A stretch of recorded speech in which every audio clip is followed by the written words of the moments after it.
Assalamualaikum. My name is Dilip Kumar, lecturer, Government Model College, Mirpurkhas. Uh, Today my chapter lecture on foreign trade. It's parts of principle of commerce, part 1, and subjects relates to first year commerce and also in BCom part 1. Chapter outlines are nature and meaning, need and importance of foreign trade, features of foreign trade in Pakistan, types of foreign trade, procedures of import, documents used in foreign trade. The term trade refers to exchange of goods and services. हम इसको इस तरीके से कह सकते हैं कि trades की मीनिंग है या ट्रेड कारोबार जिसको कह देते हैं, जिसका हम कह सकते हैं कि एक्सचेंज ऑफ गुड्स की लेन देन करना या सर्विसेज की लेन देन करना, उसको ट्रेड कहा जाता है। और ये ट्रेड विद इन कंट्री हो तो इंटरनल ट्रेड कहा जाता है। जब आउटसाइड दी कंट्री या अक्रॉस द नेशनल बाउंड्रीज हो, उसको जो है वो कंट्री के, उसको इंटरनेशनल ट्रेड या फॉरेन ट्रेड कहा जाता है। दुनिया के अंदर कोई भी ऐसा कंट्री नहीं है जो अपनी ज़रूरत की सारी चीज़ें खुद से पैदा कर सके, तो फिर वो कंट्री जो है वो ऐसी कम्युनिटीज़ पैदा करता है जिनके अंदर उनको कंपैरेटिव एडवांटेजेस होता है, और फिर वो क्या करता है कि उनको इंपोर्ट करता है कुछ अदर कम्युनिटीज़ को। और ये एक्सचेंज ऑफ कम्युनिटीज़ जितना भी जो होता है दो से ज़्यादा कंट्रीज़ के दरमियान, जिसको फॉरेन ट्रेड कहा जाता है। फॉरेन ट्रेड के अंदर क्या चीज़ें होती है कि एक्सचेंज ऑफ कैपिटल गुड्स भी होती है, सर्विसेज भी होती है, और इंटरनेशनल बॉर्डर या उनके इलाकों के दरमियान मोस्ट कंट्रीज़ के अंदर जो है उसका सिग्निफिकेंट शेयर होता है जीडीपी का, जिसको ग्रॉस डोमेस्टिक प्रोडक्ट कहा जाता है। जितना भी इंटरनेशनल ट्रेड प्रेजेंट जो है वो पूरी कई सदियों से, कई सालों से जो है पूरी दुनिया के अंदर चलता हुआ आ रहा है। इसकी नीड एंड इम्पोर्टेंस के अंदर जो है सबसे ज़्यादा हर दुनिया के अंदर, जैसे मैंने बताया कि पूरी दुनिया के अंदर कोई भी ऐसा कंट्री नहीं है जो सेल्फ सफिशिएंट हो या सारी चीज़ें खुद क्रिएट कर सके। तो उस हवाले से ये है कि नीड एंड इम्पोर्टेंस के अंदर जो सबसे ज़्यादा इम्पोर्टेंस पॉइंट है वो ये कि division of labour and specialisation. Foreign trades के अंदर क्या होता है कि जो डिवीज़न ऑफ लेबर्स के अंदर होता है वर्ल्ड लेवल के ऊपर होता है। कुछ कंट्रीज़ ऐसी होती है जिनके पास बहुत ज़्यादा वसाइल नेचुरल रिसोर्सेज होते हैं और वो एक्सपर्ट होते हैं रॉ मटेरियल को, तो फिर वो क्या करते हैं कि इंपोर्ट करते हैं फिनिश गुड्स को मुख्तलिफ़ कंट्रीज़ के, ऐसे कंट्रीज़ के जिनके पास एडवांस लेवल या स्किल्स जो है वो मैन पावर होता है, वहाँ से वो जो है वो इस तरीके से उनकी डिवीज़न और स्पेशलाइज लेबर को यूज़ किया जाता है। उसके बाद फिर नंबर 2 आता है optimum allocation and utilisation resources. इसका मतलब ये है कि जितने भी जो रिसोर्सेज होते हैं प्रोडक्शन के लिए सिर्फ़ और सिर्फ गुड्स बनाने के लिए ऐसे यूज़ किए जाते हैं जो ज़्यादा से ज़्यादा आउटपुट दें, मतलब जिसका ज़्यादा से ज़्यादा हाई रिटर्न मिले। उसके बाद नंबर 3 है equality of prices. Equality of prices को हम इस तरीके से कह सकते हैं कि स्टेबल किया जाता है फॉरेन ट्रेड्स के लिए।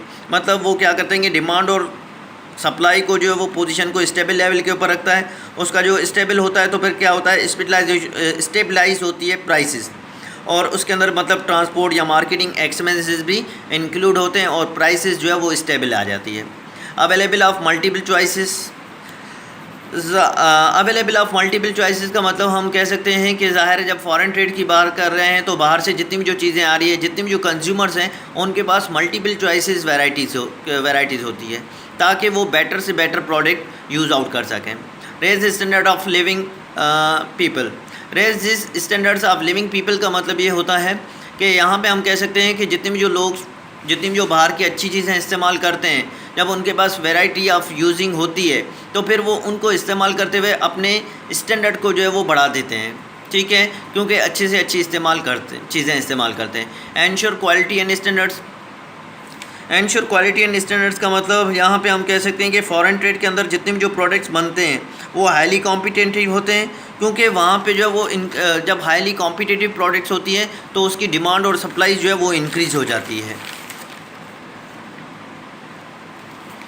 उसके बाद फिर features of foreign trade in Pakistan. Exports of raw material and semi finish goods. जैसे कि मैंने पहले भी बताया कि वो ये है कि जितनी भी जो कंट्री है वो सेल्फ सफिशिएंट तो होते हैं, सेल्फ सफिशिएंट नहीं होते हैं, तो फिर कुछ कंट्रीज़ जो है वो एक्सपोर्ट करते हैं अपने रॉ मटेरियल्स को और सेमी गुड्स को। सेमी गुड्स का मतलब ऐसी गुड्स जो कुछ बनी हुई है जिनके ऊपर कुछ चीज़ें बनी हुई है जिनको पॉलिश करके फाइनल गुड्स में तैयार किया जाता है। उसके बाद फिर डिपेंडेंस ऑफ फ्यू कम्युनिटीज़। हमारे पास जो पाकिस्तान कंट्री है वो कुछ चीज़ों के ऊपर तो उनकी डिपेंडेंस है, लेकिन कुछ चीज़ें जो है उनके ऊपर डिपेंडेंस नहीं है।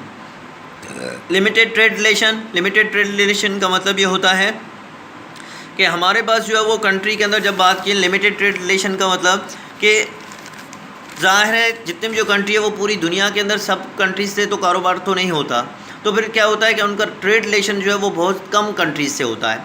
अनफेवरेबल बैलेंस ऑफ ट्रेड के अंदर क्या होता है कि हमारे पास जो एक्सपोर्ट्स जो है वो कम हो रही होती है और इम्पोर्ट ज़्यादा हो रहा होता है, तो ऐसी कंडीशन जब क्रिएट हो जाती है तो उसको कहा जाता है अनफेवरेबल बैलेंस ऑफ ट्रेड।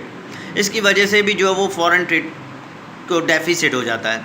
फिर अनफेवरेबल बैलेंस ऑफ पेमेंट, ज़ाहिर है जब जितना भी जो कारोबार होता है पूरी दुनिया के अंदर वो डॉलर वैल्यू में होता है, तो डॉलर वैल्यू ज़ाहिर है करेंसी को जो है वो डॉलर वैल्यू में कन्वर्ट करते हैं, तो वहाँ पे क्या होता है कि हमारे पास इंपोर्ट जब ज़्यादा हो रही है और एक्सपोर्ट कम हो रही है, तो फिर क्या होता है कि हमारी डॉलर वैल्यू हमारी जो करेंसी की डीवैल्यूएशन हो जाती है, तो ये भी जो है वो अनफेवरेबल बैलेंस ऑफ पेमेंट होता है। अनफेवरेबल टर्म्स ऑफ ट्रेड, जितने भी जो कॉन्ट्रैक्ट्स होते हैं, क्योंकि कुछ कंट्रीज़ होती हैं जो अपनी प्रोडक्ट या अपनी इंडस्ट्री को बचाने के लिए कुछ चीज़ों के ऊपर रिस्ट्रिक्शंस लगा लेती है, लेकिन जब डिमांड इंक्रीज़ हो जाती है तो इस वजह से क्या करना पड़ता है कि बहुत ज़्यादा चीज़ें जो है वो इम्पोर्ट करनी पड़ती है, तो इस वजह से अनफेवरेबल टर्म्स ऑफ ट्रेड हो जाते हैं। टाइप्स ऑफ फॉरेन ट्रेड के अंदर नंबर फर्स्ट जाता है इम्पोर्ट। इम्पोर्ट क्या होता है? इम्पोर्ट का मतलब ये कि गुड्स जो है वो परचेज़ करता है एक कंट्री दूसरे कंट्री से, ठीक है, या फिर हम कह सकते हैं कि इनफ्लो ऑफ गुड्स या सर्विसेज फॉरेन कंट्री से होम कंट्री के अंदर हो, इसको इम्पोर्ट कहा जाता है। फिर एक्सपोर्ट ट्रेड क्या होता है? एक्सपोर्ट ट्रेड का मतलब गुड्स को सेल किया जाता है एक कंट्री से दूसरे कंट्री की तरफ, इसको कहा जाता है outflow of goods from foreign countries. उसके बाद फिर नंबर थर्ड आता है एंटरपोर्ट, या जिसको री एक्सपोर्ट भी कहा जाता है। एंटरपोर्ट का मतलब हम कह सकते हैं कि एक ऐसा ट्रेड होता है जिसके अंदर गुड्स जो परचेज़ किए जाते हैं एक कंट्री से, फिर दोबारा उसको सेल कर देते हैं एन अदर कंट्री को, तो ये एक प्रोसेस होता है जिसको कहा जाता है एंटरपोर्ट। इम्पोर्ट ट्रेड प्रोसीजर्स के अंदर क्या क्या चीज़ें होती है? इम्पोर्ट ट्रेड प्रोसीजर्स के अंदर नंबर फर्स्ट आता है ट्रेड इंक्वायरी। ट्रेड इंक्वायरी जो है वो एक रिटन रिक्वेस्ट होती है जो सप्लायर्स और बायर्स के दरमियान होता है, जिसके अंदर इंफॉर्मेशन होती है उस प्रोडक्ट के बारे में, ठीक है, उसकी क्वांटिटी के बारे में, उसकी क्वालिटी के बारे में, परफॉर्मा इनवाइस होती है, सॉरी। उसके बाद प्रोक्योरमेंट ऑफ इम्पोर्ट लाइसेंस। यार प्रोक्योरमेंट ऑफ इम्पोर्ट्स लाइसेंस जो है वो ये गवर्नमेंट ये भी एक रिटन डॉक्यूमेंट्स होता है, लीगल डॉक्यूमेंट्स होता है जिसको गवर्नमेंट जो है वो इशू करती है। तो इस गवर्नमेंट जो इशू करती है तो इसके अंदर क्या होता है, इसके अंदर जो है एक रिटन डॉक्यूमेंट्स होता है जो गवर्नमेंट अथॉरिटी प्रोवाइड करती है इंपोर्ट लाइसेंस की कि ये प्रोडक्ट्स आप इंपोर्ट कर सकते हैं विथ लिमिटेड रिस्ट्रिक्शन के साथ। उसके बाद ऑब्टेनिंग द फॉरेन एक्सचेंज का मतलब यहाँ पे ये है कि जो हम कह सकते हैं कि ज़ाहिर है जितना भी जो है वो डॉलर वैल्यू में होता है, तो मतलब जो लोकल करेंसी है उसको डॉलर वैल्यू में कन्वर्ट किया जाता है और करेंसी की कन्वर्जन का जो प्रोसेस होता है वो फॉरेन एक्सचेंज कहलाता है। उसके बाद फिर आता है प्लेसिंग ऑर्डर और इंडेंट का मतलब ये भी एक रिटन रिक्वेस्ट होती है जो बताई जाती है कि जिसके अंदर क्या हो, प्लेसिंग के अंदर जो होता है वो रिटन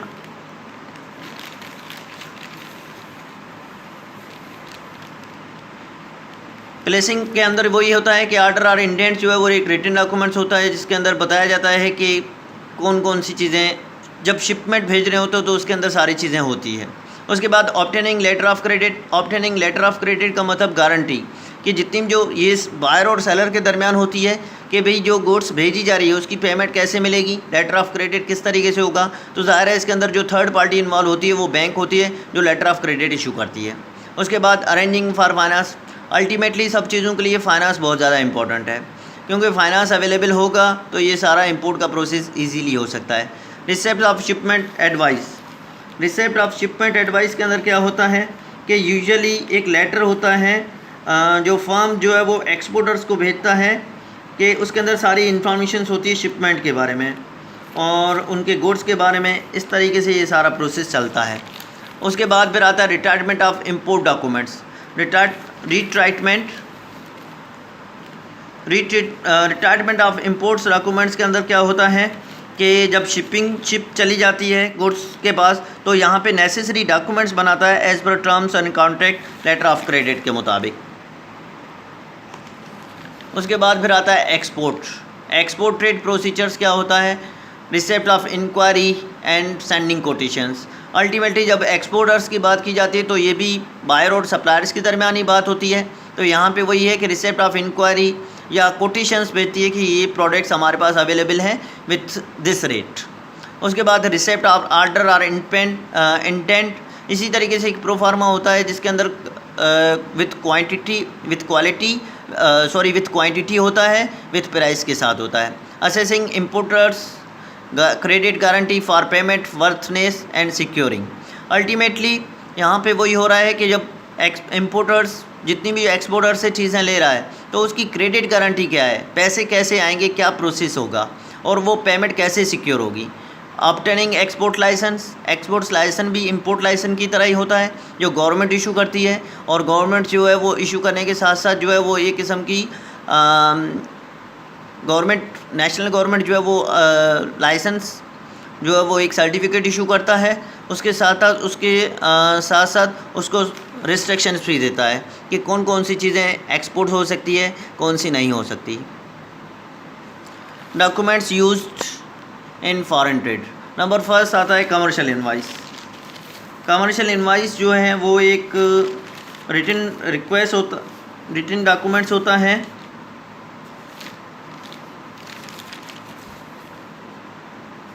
कमर्शियल इनवाइस जो है एक लीगल डॉक्यूमेंट्स होता है सप्लायर और कस्टमर्स के दरमियान या सप्लायर और बायर के दरमियान। ये क्लियरली डिस्क्राइब करता है गुड्स और उसका अमाउंट। उसके बाद फिर आता है पैकिंग लिस्ट क्या है, एक शिपिंग डॉक्यूमेंट्स है जो डिलीवरी पैकेजेस के साथ एक पाउच के साथ आता है। उसके बाद फिर बिल ऑफ लैंडिंग एक लीगल डॉक्यूमेंट्स होता है जो यूज़ कैरियर करता है शिपर्स के दरमियान, जो डिटेल्स देता है type of quantity, destinations of goods, कहाँ से ये ली गई है। उसके बाद फिर कंबाइंड ट्रांसपोर्ट डॉक्यूमेंट्स का मतलब ये इंडिकेट करता है कि जो ट्रांसपोर्ट हो रही है एक से ज़्यादा मोड ऑफ ट्रांसपोर्ट है। मतलब कहीं पे ये है कि शिपमेंट के ज़रिए आ रहा है प्रोडक्ट, कहीं पे ये है कि बाय एयर आ रही है चीज़ें तो इस तरीके से होता है। उसके बाद इंश्योरेंस सर्टिफिकेट या पॉलिसी जो है ये क्या है, एक किस्म का इंश्योरेंस सर्टिफिकेट जो है वो एक किस्म का क्या है, certificate of inspection of quality control. एक डॉक्यूमेंट्स होता है जो सर्टिफाई करता है कि जो मर्चेंडाइज आई है वो अच्छी कंडीशंस के अंदर है, मतलब उसकी क्वालिटी जो है एक्यूरेट है। इंश्योरेंस सर्टिफिकेट एक इंफॉर्मेशन होती है स्पेसिफिक इंश्योरेंस कवरेज के कि अगर कोई प्रोडक्ट रास्ते में या डैमेज हो जाती है या लॉस हो जाता है तो इंश्योरेंस कवरेज कितना मिलेगा। सर्टिफिकेट ऑफ ओरिजिन क्या होता है, ये सर्टिफिकेट ऑफ ओरिजिन जो है वो बताता है कि जो प्रोडक्ट जो है डिक्लेयर करता है इंफॉर्मेशन कंट्री की कम्युनिटी के अंदर, गुड्स मैन्युफैक्चर के अंदर, सारी चीज़ें इसके अंदर होता है।